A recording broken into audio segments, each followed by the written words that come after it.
Hi, I'm Emily Ross. Don't forget to hit like and subscribe. Check out our Facebook channel, our Facebook page, and join our conversation. Today, we're going to be talking about mindful awareness of the body. So hit like and subscribe and let's get started. So all month long on the Facebook page, we are going to be talking about mindfulness, mindful momentum to jumpstart our January or jumpstart our 2024. And we started off the first week in January really reflecting on the previous year and trying to identify where we might have some continued room for growth. Now I wanted to bring our awareness to our body and the body focus. And there's so many really beneficial reasons to do that. And I thought I would try to talk about those today so that you realized why it might be important for you to implement these practices. So we already put up a body scan, and that's just a way for you to get in tune with, I think it goes backwards though, get in tune with the different parts of your body and what they're feeling. And that's important from a therapist point of view because feelings or emotions are literally sensations in your body. They're not things we think about. And I mean, we do think about them, but they're not thinkings, right? And so if we're not in touch with our body, we're missing out on cues about what we're feeling. So it's important that your mind, your body, and your soul are all collaborating so that you can have your most fulfilling life. So some of the reasons, and I'm going to go through some specifically about why mindful awareness of the body is important. The first is stress management. I'll tell you I just started a new job, super excited about it, but I'm a little stressed out too, right? Because I'm creating a whole program. It's really going to be beneficial to the whole community. If I pull it off, there's some pressure there, right? I'm really invested in doing well. I've woken up every morning with my face hurting because my jaw is so clenched. So like in my sleep, I'm clenching my jaw. So because I have been practicing these mindful awareness of body techniques, I notice that. And so I can consciously release the stress in my jaw, which then signals my brain that I'm not as stressed out anymore. So that's why it's important. It's important to notice that. If I didn't notice that, I might go through work all day, still being clenched up, still being all nerved up, and that will continue to send the signals to my mind that I'm anxious or nervous or scared or whatever that emotion might be for me. So the second reason is to enhance focus.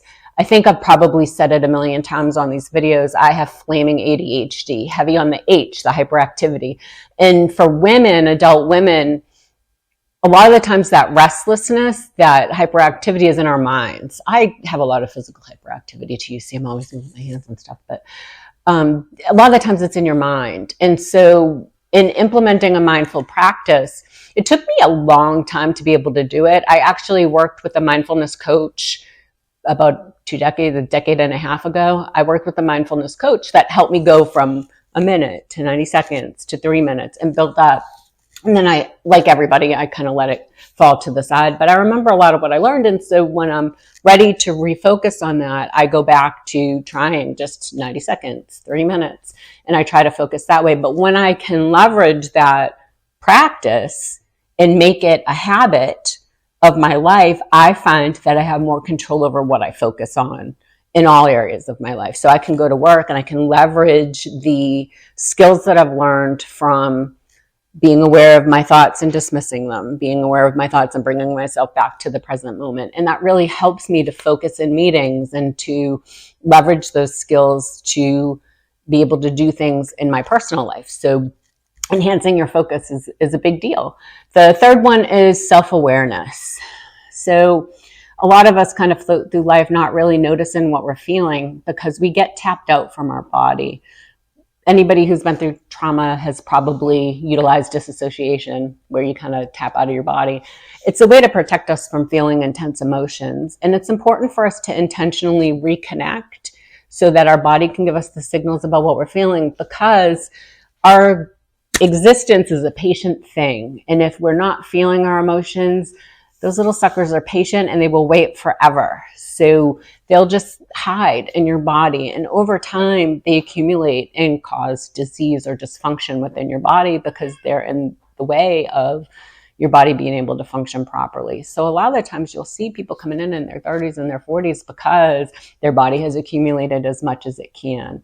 I like to use the analogy of a Build-A-Bear. I don't know if they exist outside of North America, but there are these bears and you stuff them. And I tell people when we say stuffing emotions, we mean it literally. And think about a Build-A-Bear and you're adding fluff, and they usually will tell you, hey, tell us when to stop filling the bear up.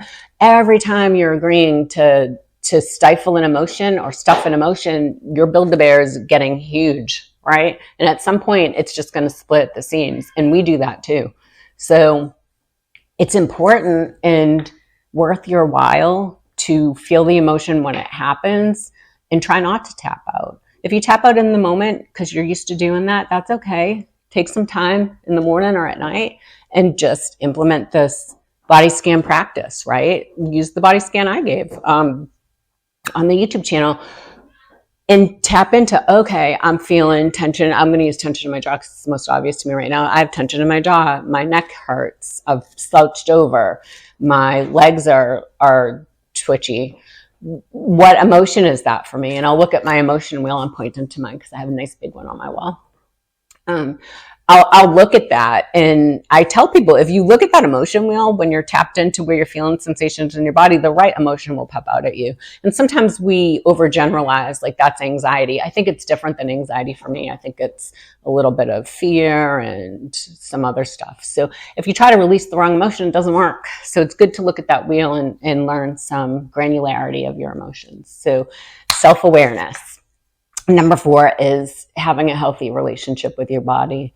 It's really popular this time of year, at least in America, to bash your body and think about all the ways your body isn't the way you want it to be. Maybe it doesn't look the right way or function the right way. I know as I'm aging, I say aging sucks all the time because my body doesn't want to recover the way that I had been used to in younger years. But it's really important to balance what your body's not doing for you the way you'd like with all the ways it does amazing things for you every day. We have a quadrillion cells. That's probably wrong, but we have a lot of cells and they have to divide and replenish every single day. And they do that for us. And they digest food and turn it into energy. And we think all the time and we always remember to breathe. And our body's doing a lot all at once. And we're not always really kind to our body. We don't always give it the fuel it needs to perform all this or the energy it needs to do that. We don't always move our body enough. So developing a practice where you're tuning into your body and realizing where you might not be treating your body very kindly is a good way to enhance your relationship with your body, to start to appreciate it more. When I do my mindful practice at night, I think, oh, my jaw relaxed. It feels better. Good job. Right? So learning how to have a healthier relationship with your body. I say it a lot. You can't bully yourself into healing. And it's true for your body too. Bullying your body into healing isn't the right way. Loving yourself is always the answer. Self-love is always the answer, at least according to me. The last one I want to talk about is emotional regulation. We sometimes think as humans that if we stuff our emotions, they're away, and they really aren't. When we're stuffing a lot of intense emotions, people become aware of that because we're irritable or we're less patient or we are quieter or disengaged. Stuffing our emotions comes at a cost, or ignoring our emotions, it comes at a cost.